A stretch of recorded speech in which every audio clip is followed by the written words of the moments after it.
All right, y'all, peace. What is going on, my family? Welcome back to the channel. Your boy Demetrius is back with another classic Tekken 8 / Tekken related video. Here we are going to talk about the rivalry between two Japanese creators, Katsuhiro Harada and Tomonobu Itagaki. Now, everybody knows that this has been a long time rivalry going back into the days of around 1998 to 2006. These two guys have had a little bit of a rivalry when it comes to their games. Of course, Harada on Tekken and Tomonobu Itagaki on Dead or Alive. Everybody knows Tomonobu Itagaki is the creator of the Dead or Alive series. Yes, he actually created Dead or Alive. Everybody knows Harada did not create Tekken, but he did take over Tekken. And, you know, when Harada took over, you know, Tekken came into the phenomenon that it is today. But Tomonobu Itagaki actually created Dead or Alive. And for many years, he was ahead of everything when it came to Dead or Alive, including being executive producer of the game. And of course, under the direction of Tomonobu Itagaki, Tomonobu was able to make Dead or Alive elite amongst fighting games and the 3D fighting games. You know, back in that day, it was a 3D fighting game big three. Yes, it was a 3D fighting game big three of Virtua Fighter, Tekken, and Dead or Alive. That was the big three back then. Now, I know a lot of people are going to say Soul Calibur. Look, let's leave the weapons-based shit out of this, okay? Soul Calibur is weapons-based, so we're going to leave that shit out of this. You know, the big three back in the day, it was Virtua Fighter, Tekken, and Dead or Alive. And Tomonobu Itagaki heavily contributed to that and getting the Dead or Alive series to the elite level that it was at that time. Now, everyone knows about the rivalry with Harada and Tomonobu, you know what I'm saying? When it comes to the trash talk and all that, it was pretty much one-sided. You know, Tomonobu did all the trash talking, but, you know, I remember back then when it was all happening, and I was like, damn, this dude is savage. You know, the stuff that he was saying about Tekken and, you know, the development team and all that type of stuff. But you know what? Hey, Tomonobu Itagaki was doing something different. You really never saw that from a lot of those Japanese producers. You know, you didn't see the savage trash talk or anything like that. But it just shows that the passion that Tomonobu had when it came to going up against Tekken. He felt that that's what you needed to go up against a game like Tekken, because you had to have that drive. You had to have that passion. And you know what? In the early Dead or Alive games, it was showing in the development. You know, Dead or Alive 2 is still one of the greatest fighting games of all time, despite the fact that the Dead or Alive series is not doing too well right now. Dead or Alive 2 is still one of the greatest fighting games of all time, still to this day. So Tomonobu Itagaki and Harada, you know, they had their little historic rivalry. And there is actually an article out there where Harada was actually interviewed, you know, being asked about Tomonobu Itagaki. And, you know, it is very interesting. And in the article, Harada actually says that when it came down to it, all of that trash talk, even though Harada wasn't talking trash back, he says he kind of misses it because it kind of fuels him to do better. And this is what a lot of people are talking about now when it comes to, you know, Virtua Fighter coming back. When it comes to 3D fighting games, people want Virtua Fighter to come back to do well because they feel like, you know, when it comes to games like Tekken, you know, Tekken will also do well and it will grow 3D fighting games as a whole and probably make someone else come back and do better with their 3D fighting games. So that's what Harada was hinting at when it comes to the interview. Like I said, there's an interview out here, an article, basically. And the thing about it is, you know, this was being quoted by Harada. So this is not nothing being made up. This is actually what Harada actually said. So we're going to read the interview and then I'm just going to come back and basically kind of tell like the past story when it comes to these two Japanese creators and how the rivalry came about. And it's quoted by Harada by saying, "There were times I got pissed, but after he quit, I think he was asked a question about fighting games. And apparently he said, well, I don't make fighting games anymore, so I'm not really in a place to comment on that. I felt kind of sad."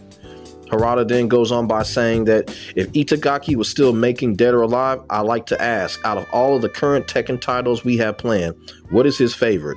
His answer will probably be Dead or Alive anyway, and that he hates all Tekken. But it'd be an interesting question. Truly a love-hate relationship. So that's what was said about Harada, about Tomonobu Itagaki. You know, when it comes to Tomonobu, I know last time I checked on him, I know he was working for Nintendo. I don't know if he's still there now, but that's what Harada said about Tomonobu. Now, everybody kind of felt that, you know, when it came to Tomonobu's and Harada's relationship, that the two really didn't like each other. Like Harada said, it was a love-hate relationship. But I think it was just because that they were working for two different companies. You feel what I'm saying? You know, it was Namco versus Tecmo. You know, Namco had Tekken, had Pac-Man, had titles. You know, Tecmo had Dead or Alive, had Ninja Gaiden. You know, Tecmo had those Tecmo football games and shit like that. So I think it was more of a company rivalry than a personal one. I always said that the two didn't like each other because of the video game rivalry. It wasn't a personal thing when I said that. So I know a lot of people get kind of confused when people say that, you know, they didn't like each other. It was really just a company thing. It was just two guys, you know, it was just two guys on two different companies. And like I said, Namco was successful at the time. Tecmo was successful at the time. So, you know, that's just how it was. Now, how this rivalry kind of started was, like I said, it started really with Dead or Alive 2. Like when the first Dead or Alive came out, you know, I knew about the first Dead or Alive, but I didn't really play it like that because sometimes when it comes to like a new title or a new fighting game, you know, you don't really hear about it until later on. I knew about the first Dead or Alive, but, you know, never really checked into it, never really played it. But Dead or Alive 2, I knew about Dead or Alive 2 in the arcades, and then I loved the game. We never knew when the game was going to come out, but Dead or Alive 2 ended up coming out for the Sega Dreamcast first, and then it later came out for the PlayStation 2. But I remember when I purchased Dead or Alive 2, I had purchased 3 other games that day when I went to the store to purchase Dead or Alive 2. I purchased Dead or Alive 2 for the Sega Dreamcast. I purchased Siphon Filter 2 for the PlayStation, and I purchased Perfect Dark for the Nintendo 64. I bought 3 games that day. So I remember the first time I really started playing Dead or Alive 2, and I loved it. Dead or Alive 2 was fast. It had a lot of stuff going on. The interactivity with the levels and stuff like that, you know, it was something new and different to me. Like I said, I played it for the arcades, but sometimes when you play a game for the arcades, you can't really, you know, get a feel for it because, you know, you can't stay at an arcade. When you buy the game for home consoles, you can stay there and work on the game. So when it came to Dead or Alive 2, absolutely loved it. At that time, you know, you had Tekken Tag Tournament 1 out at the time. So I was playing both of those games like crazy at the same time. Tekken Tag Tournament 1 and Dead or Alive 2. So, you know, just think, playing those 2 games at the same time, I'm telling you, I was high off of those 2 games. And, you know, Dead or Alive 2 became so successful to the point where people was really digging it. It came out for the PlayStation 2, and, you know, it became a part of the big 3. At first, it was just Virtua Fighter and Tekken, really, when it came to 3D fighting games. Dead or Alive 2 elevated itself, you know, over all the rest. All of the rest of the competition, you know, talking about Bloody Roar and stuff like that. Dead or Alive 2 just leapfrogged over all of those other titles, and it became a part of the big 3. And that's when Tomonobu understood that, and that's when his focus really grew when it came to Dead or Alive. You know, he announced that they were going to be making a Dead or Alive 3 and stuff like that. He later then showed off Dead or Alive 3, and at the time, we just got to keep it all the way real, Dead or Alive 3 was probably the best looking fighting game of all time. Best looking fighting game of all time. So, you know, that's where the rivalry really started, at the success of Dead or Alive 2. And then, you know, you had Dead or Alive 3 and 4. And then you had Tekken 4, Tekken 5, and, you know, Tekken 6. So the rivalry, you know, it was a pretty lengthy rivalry. And I kind of remember before Tekken 4 was released, I think it all started when Tomonobu did an interview and he started trash talking Tekken 4. He said that Tekken 4 was a lazy developed game. He said the development team was lazy and stuff like that. And that's where the rivalry really started. And then the crazy part about it is, after Tekken 4 was released, everybody knew that Harada took a hiatus for a while. It's like he took like a 1.5 year hiatus off, and then, you know, he came back, and then they did Tekken 5. So that's where the rivalry really started.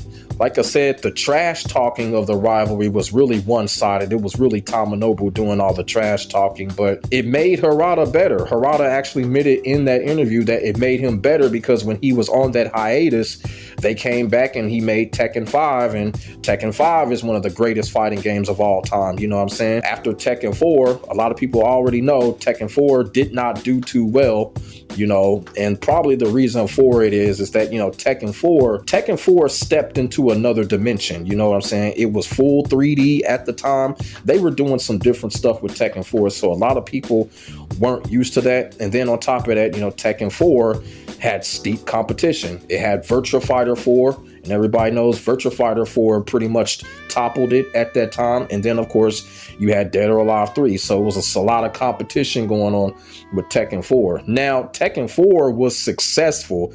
A lot of people think that Tekken 4 was a failure. It wasn't a failure. The whole thing with Tekken 4 was people think Tekken 4 was a failure because of how much it sold. It was just the competition at that time. People had so many options, you know what I'm saying? So it wasn't a failure. It just didn't live up to what Tekken 3 did. You know what I'm saying? That's kind of like how it really went when it comes to the rivalry between Tomonobu and Harada. And like you said, there was also somebody had once said that these two actually went to high school together. So, you know, like I said, it was never a personal thing between these two.